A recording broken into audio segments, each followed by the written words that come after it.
Ada sih jalan keluar, biar ndak sumpek-sumpek amat. Ada jalan keluar sementara, ada jalan keluar permanen. Ada untuk mengatasi penderitaan, jalan keluar pertama adalah lewat jalur estetik atau seni. Beruntunglah orang yang punya sense estetika tinggi. Karena seni itu katarsis dari banyak penderitaan yang melampaui ruang dan waktu. Coba diingat-ingat, waktu kalian dekat sama seni, apakah itu gambar? Yang pintar gambar, waktu gambar, itu kan semua penderitaan lenyap.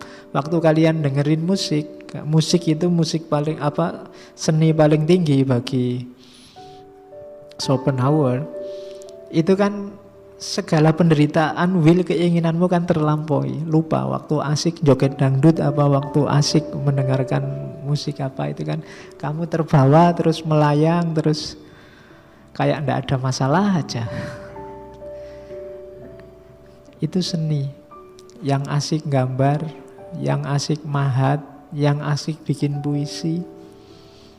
Itu kan seolah-olah semua problem, semua keinginan itu sudah luntur, ndak ada artinya lagi.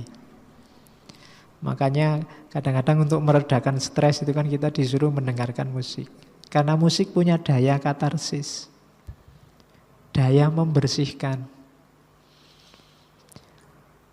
Jadi untuk mengatasi penderitaan ada jalan pertama, yaitu jalan estetik, seni.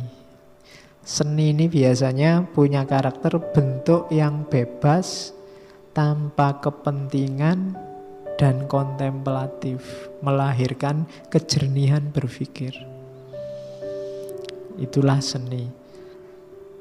Jadi kita dibersihkan, kemudian di senilah kita bebas. Seni itu termasuk kebebasan karena orang tidak bisa memaksa dirinya suka seni tertentu yang dia tidak suka. Selalu sifatnya bebas. Jenis musik yang disukai apa? Kalau sukanya dangdut dipaksa suka jazz apa blues ya tidak akan mungkin. Wis ngertine ya dangdut. Pokoknya Via Valen sama siapa? Iya loh, hafalanmu bodoh berarti.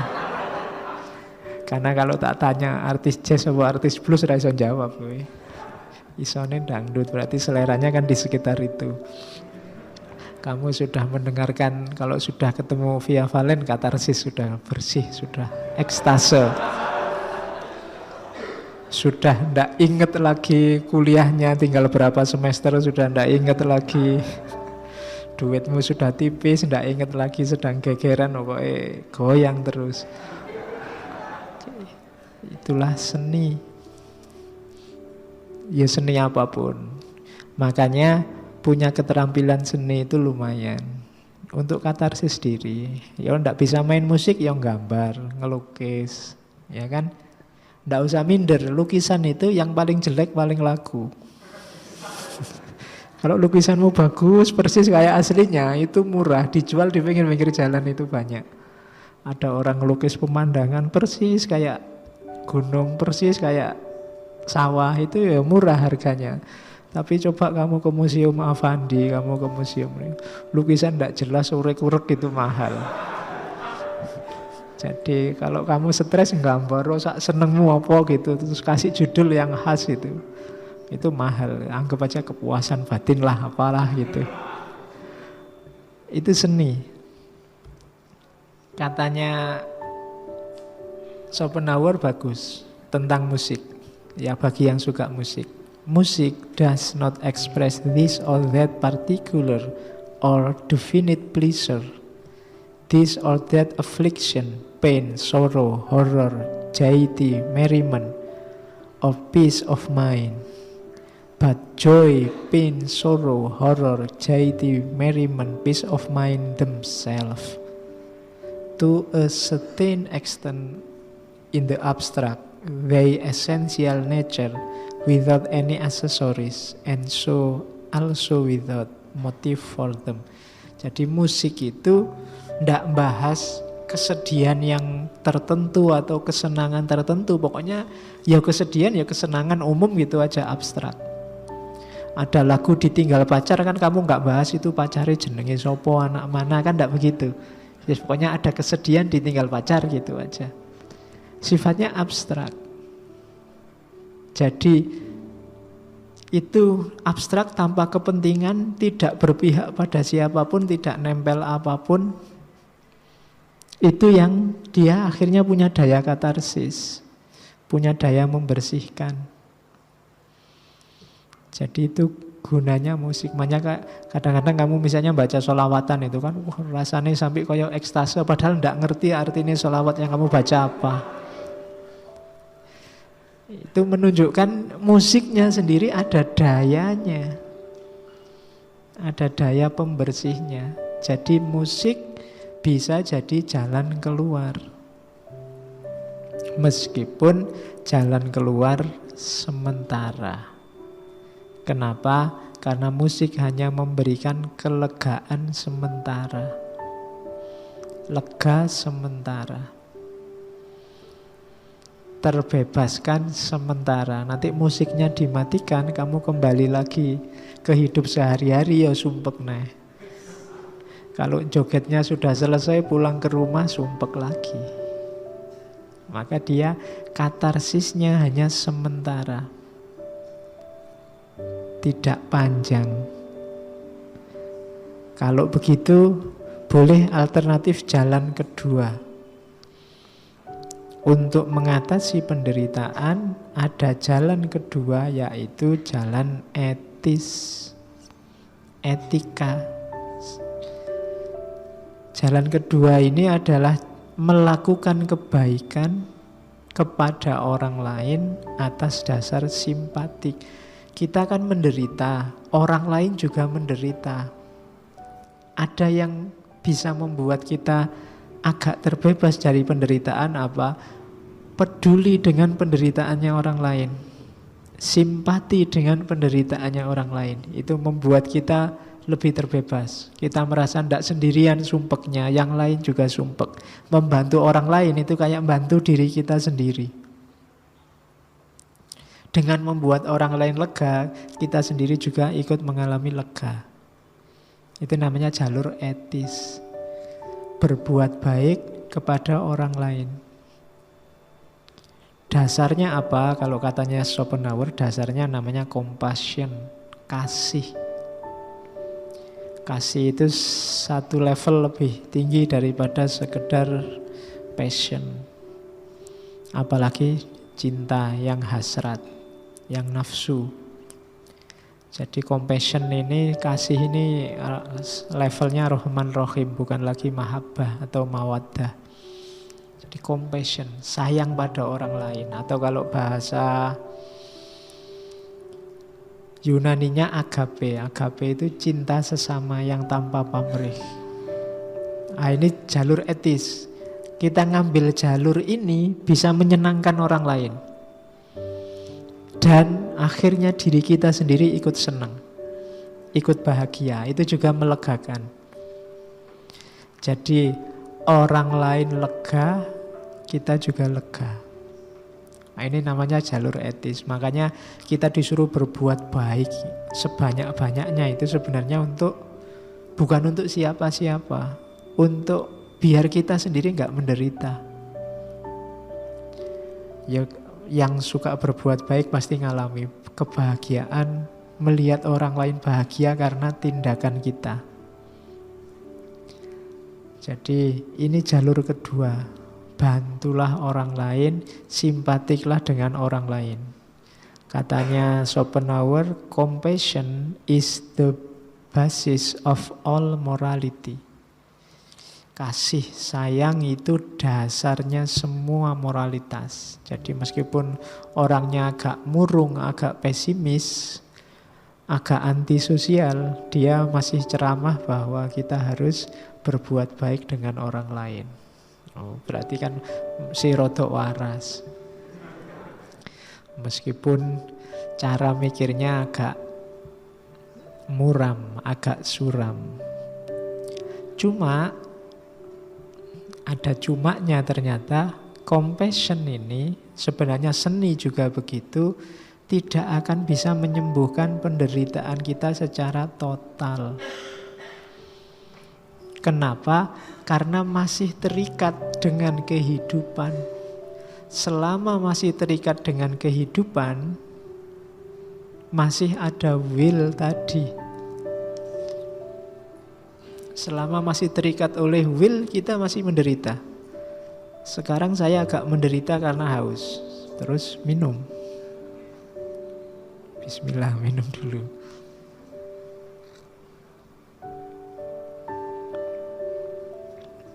Alhamdulillah, minumnya selesai. Kan tidak selesai, masih ada penderitaan baru muncul. Yo, ngajinya masih terus lagi berarti. Masih belum selesai capeknya, masih ada lagi, selalu begitu. Kalian jangan dikira, Pak saya pengen ndang selesai tesisnya, ndang ujian, ndang bebas. Jangan dikira. Begitu tesismu selesai, ada lagi keinginanmu. Waduh, kawinnya kapan Pak? Terus ya kan, kawin nanti. Wah, pengen juga dapat kerjaan ya Pak. Kerjaannya gimana? Jangan dikira, seneng-seneng wisuda paling sehari. Mungkin ya gak sampai sehari, 1 jam 2 jam. Ya kan? Atau ya hanya pas dalam ruangan wisuda itu aja. Seneng, begitu keluar nambah masalah baru. Kenapa masalah baru muncul? Kamu punya keinginan baru. Karena ada keinginan baru ya penderitaanmu muncul lagi. Coba ndak usah ingin apa-apa. Setelah wisuda ngapain? Ndak tahu Pak. Ndak ada target apa-apa. Ndak mikir, saya ndak punya keinginan apa-apa. Lu justru yang bahagia itu.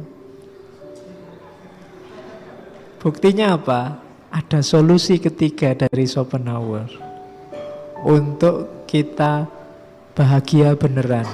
Apa? Asketis. Asketis ini baunya kayak sufi karena memang ngambilnya dari ajaran Buddha. Jadi semakin banyak keinginan, kita semakin sakit. Berarti solusinya apa? Nggak usah pingin macam-macam. Jadi negasikan dunia. Say no to what. Jadi katakan tidak pada dunia. Nah, kalau orang bisa menidakkan dunia, jadi dia tidak ingin dunia. Bahwa dia punya dunia ndak urusan, ndak masalah. Tapi bukan itu keinginannya, dia akan tentram.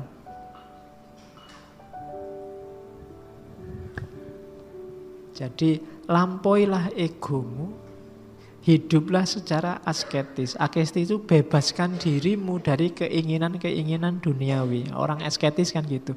Para petapa kan begitu. Jadi tidakkan dunia. Kayak kamu tadi, cita-citamu ini apa? Kamu sudah lulus? Nggak tak pikir Pak itu. Lalu itu kan kamu bebas, bisa bahagia.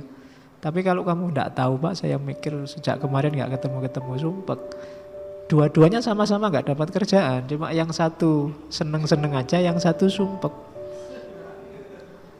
Nah, yang satu bisa menidakkan keinginan. Ini versinya Arthur Schopenhauer. Kenapa orang desa itu lumayan lebih tentram hidupnya meskipun secara materi tidak sebanyak yang dimiliki orang kota? Karena keinginannya tidak terlalu banyak. Alas yang penting bisa makan beres. Kalau kita kan gak cuma bisa makan, ya bisa makan, ya bisa punya motor, ya bisa punya mobil, ya bisa, ya enggak, ya tetap enggak ada akhirnya. Tapi kalau keinginan kita batasi sendiri, kita selesaikan sendiri keinginan kita. Selesai sudah saya dengan dunia, saya tidak jatuh cinta lagi. Dunia aku talak 3, kayak katanya Ali bin Abi Thalib itu kan. Ya dunya hurri ghairi fakot tolak tuka salah satan. Wahai dunia, godalah yang selain aku. Gak usah goda aku lagi. Kenapa? Kamu sudah ku talak 3. Kalau bisa kayak gini hebat. Itu berarti mengikuti sarannya Schopenhauer. Jadi mematikan keinginan. Secantik apapun, seindah apapun dunia, jangan dikira aku akan tergoda. Silahkan dunia menggoda orang lain daripada capek-capek menggoda aku. Karena sudah ku talak 3. Wah, itu kehidupan asketis. Tidak penting lagi dunia, tidak penting lagi nama besar, tidak penting lagi kekayaan, tidak penting lagi. Segala yang sifatnya dunia tidak penting. Orang semacam ini sudah beres dengan dunia. Jadi maka dia tidak akan tertipu lagi. Solusi asketis ini kalau menurut Schopenhauer lebih permanen dibandingkan solusi etis maupun solusi estetis. Orang yang tidak terpesona lagi, tidak jatuh cinta sama dunia, yang bisa menyetop keinginan-keinginannya, dia lebih bahagia. Orang yang tidak banyak harapan, tidak banyak keinginan kan lebih mungkin untuk nemu kebahagiaan. Kalau bahasa orang Jawa, orang yang ngerti sudah. Sudah Pak, saya kuliah S1 aja mati-matian, nanti kuliah S2 mau jadi apa? Sudah. Sekarang mikir yang lain. Nah itu orang yang ngerti sudah, ngerti selesai. Kita selama ini menderita karena kita tidak pernah ngerti titik. Kita selalu koma. Akhirnya kita selalu tidak puas. Dikasih apapun tidak puas. Karena keinginan kita sendiri yang tidak pernah habis, tidak pernah berhenti. Maka ayo kita kenali titik sudah dalam hidup kita. Di situ sebenarnya kuncinya kebahagiaan. Sebanyak apapun harta kita, setinggi apapun karir kita, semulia apapun status kita di tengah masyarakat, kalau hidup kita masih banyak sekali kehendak yang ingin diwujudkan yang belum terwujud, ya kita belum bahagia. Hidupnya masih menderita. Jadi kalau ini pengaruh kuat dari ajaran Buddhisme. Jadi ajarannya agama Buddha. Jadi hidup itu maya, maka kita harus mencapai nirwana. Nirwana itu kondisi ketika orang sudah mencapai nothingness tanpa kehendak. Kadang-kadang oleh orang Indonesia nirwana itu dianggap surganya. Mungkin juga. Meskipun konotasinya kan kebalikannya. Kalau di kita kan, kita memahami surga itu kan penuh nafsu. Iya kan? Surga dalam imajinasi kita kan isinya nafsu dok. Bidadari lah, makan enak lah, mau apa-apa tinggal nyeduk, tinggal ngambil, itu datang sendiri. Bayanganmu kan selalu itu. Surga yang penuh hasrat dan penuh nafsu. Kalau di Buddha, nirwana itu justru kebahagiaan sejati itu ketika kita sudah selesai dengan dunia, dengan diri kita. Jadi disitulah kita bisa menciptakan surga kita sendiri. Jadi surga kita di dunia itu bukan ketika kekayaan kita berlimpah ruah, harta melimpah ruah, enggak.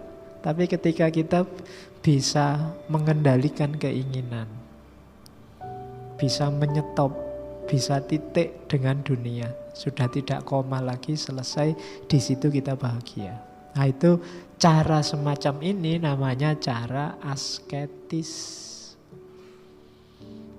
Jadi asketisisme, kehidupan yang asketik, menjauhi dunia. Cuma untuk mencapai level ini ya perjuangannya berat. Para sufi itu riadohnya ya berat-berat. Kalau untuk kita ya agak berat. Mungkin kita kalau lewat jalur seni masih mungkin. Kalau lewat jalur etis masih bisa lah. Tapi jalur ini harus meluangkan waktu khusus untuk latihan. Karena sudah terlanjur cinta kita sama dunia. Kalau sudah terlanjur cinta kan dipisahkan susah. Oke, biasanya kamu benci dunia kan kalau pas sumpek, kalau pas patah hati, kalau pas tujuan tidak tercapai, baru kamu benci dunia. Tapi nanti kalau tercapai cinta lagi. keinginannya tambah lagi. Maka jiwamu perlu dilatih katanya orang-orang sufi, sampai tidak terikat oleh dunia. Sehingga para sufi kan sampai menyarankan uzlah. Uzlah itu menjauh dari dunia. Menjauh karena kalau dekat itu ya rasa cintanya susah hilang. Kalau selalu dekat susah hilang. Misalnya kamu nembak kok ditolak, itu kan kalau masih sering ketemu tiap hari masih sakit hatimu, cintanya masih ada. Kalau sudah tidak ketemu sekalian, selesai, sudah tidak ada. Nah, makanya terus para sufi menyuruh kita uzlah dari dunia, biar tidak ketemu tiap hari sama dunia. Kalau masih ketemu tiap hari, cintanya masih besar. Maka disuruh uzlah. Ini jalan asketis. Agak berat, tapi hasilnya permanen. Bisa membuat orang bahagia. Tidak terburu-buru oleh dunia lagi. Kok tidak bunuh diri saja, suicide? Ya ndak, katanya Schopenhauer. Lupa, daripada dikejar keinginan sumpek karena hidup ini penderitaan, mbok wis mati wae, bunuh diri ndak, katanya Schopenhauer. Bunuh diri itu menunjukkan kita masih dikungkung oleh keinginan.